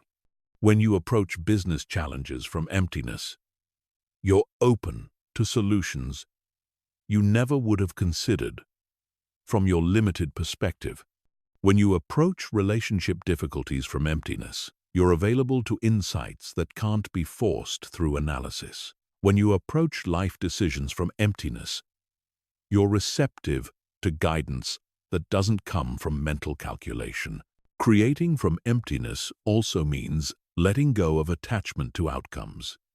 When you're attached to creating something specific, you limit the creative process to your current understanding and imagination. But when you're open to whatever wants to be created, you make space for possibilities that exceed your current comprehension. You allow for the kind of breakthrough creativity that surprises even you. This doesn't mean being passive or uninvolved in the creative process. Emptiness is not blankness. It's dynamic receptivity that responds intelligently to what's emerging. It's active listening to the creative impulse. It's skillful participation in the dance between intention and surrender, between effort and allowing, between personal will and universal flow. The practice of creating from emptiness begins with learning to be comfortable with not knowing. Most people are so uncomfortable with uncertainty that they fill every space with plans, ideas, and mental activity. But creativity requires leaving space for the unknown to enter. It requires being okay with not knowing what comes next.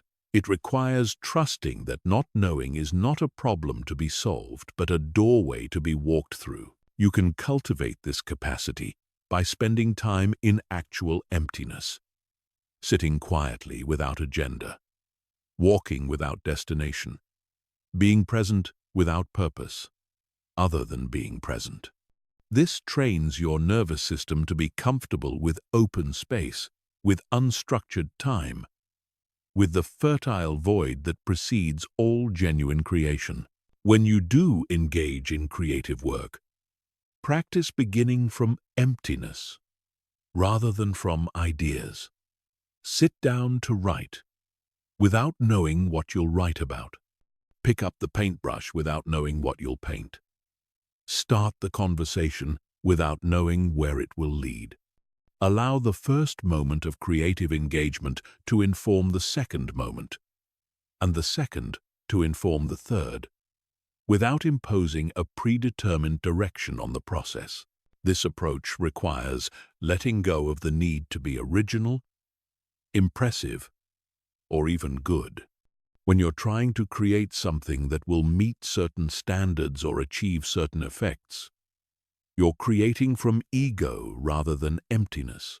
But when you're simply allowing what wants to emerge, you're creating from source. And what comes from source always has an authenticity and power that can't be manufactured. Creating from emptiness also means letting go of ownership of what you create. The greatest artists, writers, musicians, and innovators often speak of their best work as something that came through them rather than from them. They describe themselves as instruments or channels rather than originators. They recognize that their role is to serve the creative process rather than to control it. When you create from emptiness, you discover that you have access to creativity that far exceeds your personal abilities and knowledge. Ideas come that you didn't think of. Solutions appear that you didn't figure out. Beauty emerges that you didn't manufacture. You realize that creativity isn't a personal resource that can be depleted. It's an unlimited source that flows through you when you're empty enough to receive it. This understanding transforms your relationship to creative work from struggle to play, from effort to ease, from scarcity to abundance. You stop worrying about running out of ideas because you understand that ideas come from an inexhaustible source. You stop being attached to particular creations because you know that new ones will continue to flow. You stop trying to repeat past successes because you're more interested in what wants to be created now. The emptiness from which true creation emerges is not vacant, but pregnant with infinite possibility. It's not lacking, but abundantly open. It's not weak, but powerfully receptive. When you learn to create from this emptiness, you become a co-creator with the intelligence that shapes universes, paints sunsets, and writes symphonies in the sound of rain. You discover that letting go of your small creative agenda makes space for a creativity that's larger, wiser, and more beautiful than anything you could have planned. Chapter 15. Living in complete freedom. Complete freedom is not the ability to do whatever you want, whenever you want. That's not freedom. That's license. And it often leads to slavery to your impulses, addictions, and unconscious patterns. True freedom is the liberation from the internal forces that compel you to act against your deeper wisdom. The release from the psychological prison of attachment, resistance, and the desperate need to control what can't be controlled. You achieve complete freedom, not by getting what you want, but by wanting what is. Not by eliminating all constraints, but by choosing your constraints consciously, not by avoiding all pain, but by releasing your resistance to pain, not by controlling all outcomes, but by surrendering your attachment to outcomes. This is the paradox that most people never understand. You become completely free by letting go of your demand for freedom. The person who lives in complete freedom has transcended the tyranny of their own mind. They're no longer enslaved by their thoughts, emotions, desires, or fears. They can think without being controlled by thinking. They can feel without being overwhelmed by feeling. They can want without being desperate for what they want. They can fear without being paralyzed by fear. They've learned to use their mind as a tool rather than being used by their mind as a victim. This freedom doesn't come from changing your external circumstances, though your external circumstances may change as a result of your internal freedom. It comes from transforming your relationship to whatever circumstances exist. The person who is internally free can be content in a palace or a prison cell because their contentment doesn't depend on external conditions. They've found the source of peace, joy, and fulfillment within themselves. Complete freedom means you're no longer trying to escape from your life. You're no longer waiting for better circumstances to be happy. You're no longer postponing your well-being until you get what you think you need. You're no longer seeking fulfillment in achievements, acquisitions, or other people's approval. You've realized that what you've been seeking outside yourself has been available inside yourself all along. This doesn't make you passive or unmotivated. If anything, it makes you more effective because you're acting from inspiration rather than desperation, from wisdom rather than compulsion, from love rather than fear. You can pursue goals without being attached to them. You can work toward outcomes without being controlled by your need for those outcomes. You can care deeply about things without being destroyed if they don't work out as you hoped.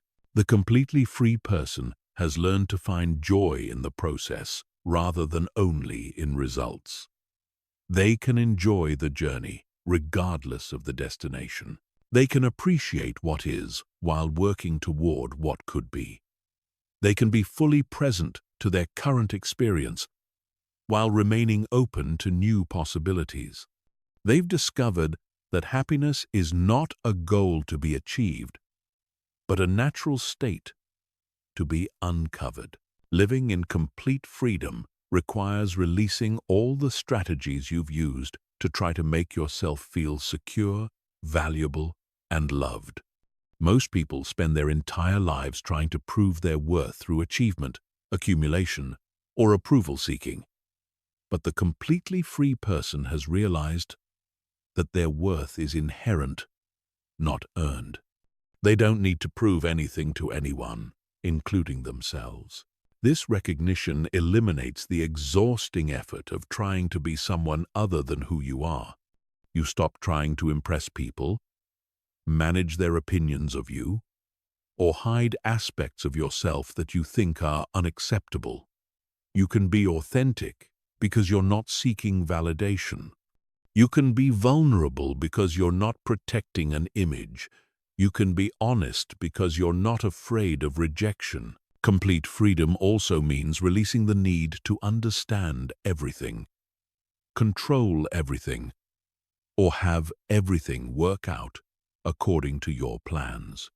You become comfortable with mystery, uncertainty, and the unknown. You trust that life is unfolding intelligently even when you can't see the larger pattern.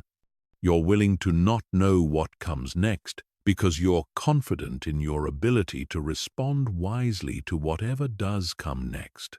The free person has made peace with impermanence. They don't suffer over the fact that all things change because they understand that change is the nature of existence. They don't cling to pleasant experiences or resist unpleasant ones because they know that both are temporary. They've learned to flow with the constant flux of life rather than fighting against it. This acceptance of impermanence paradoxically allows you to enjoy life more fully. When you're not trying to make moments last forever, you can be completely present to them while they're happening. When you're not resisting change, you can appreciate the beauty in each phase of life's unfolding. When you're not afraid of endings, you can fully engage with beginnings. Complete freedom is also freedom from the need to be special, important, or significant in the eyes of others. You can be ordinary without feeling diminished.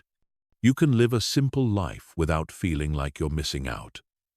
You can contribute to the world without needing recognition for your contributions. You've discovered that true significance comes from being authentically yourself, not from being better than others. The path to complete freedom requires surrendering everything you think you are and everything you think you need. This is terrifying for the ego because it means the death of the false self you've spent your whole life constructing and defending. But this death is not real death. It's awakening to the deathless awareness that you've always been underneath all your identifications and attachments. When you live in complete freedom, every day becomes an adventure because you're not trying to control what happens. Every moment becomes interesting because you're not comparing it to other moments. Every experience becomes valuable because you're not judging whether it's good or bad. Every person becomes fascinating because you're not projecting your needs and expectations onto them. This freedom is available to you right now. It doesn't require years of spiritual practice, extensive therapy, or dramatic life changes, though any of these might be helpful.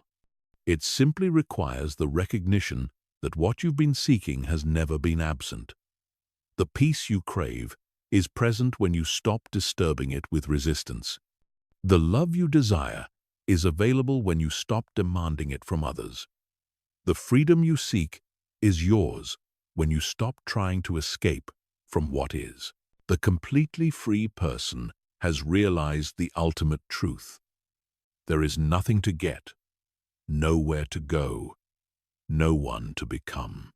Everything you need for complete fulfillment is present in this moment when you stop needing this moment to be different than it is. This doesn't make you passive. It makes you present. This doesn't make you resigned. It makes you responsive. This doesn't make you empty. It makes you whole. You are already free. You have always been free. You will always be free. The only thing that creates the experience of bondage is forgetting this truth. The moment you remember who you really are underneath all your stories, identifications, and attachments, you step into the complete freedom that has been waiting for you all along. The prison door was never locked.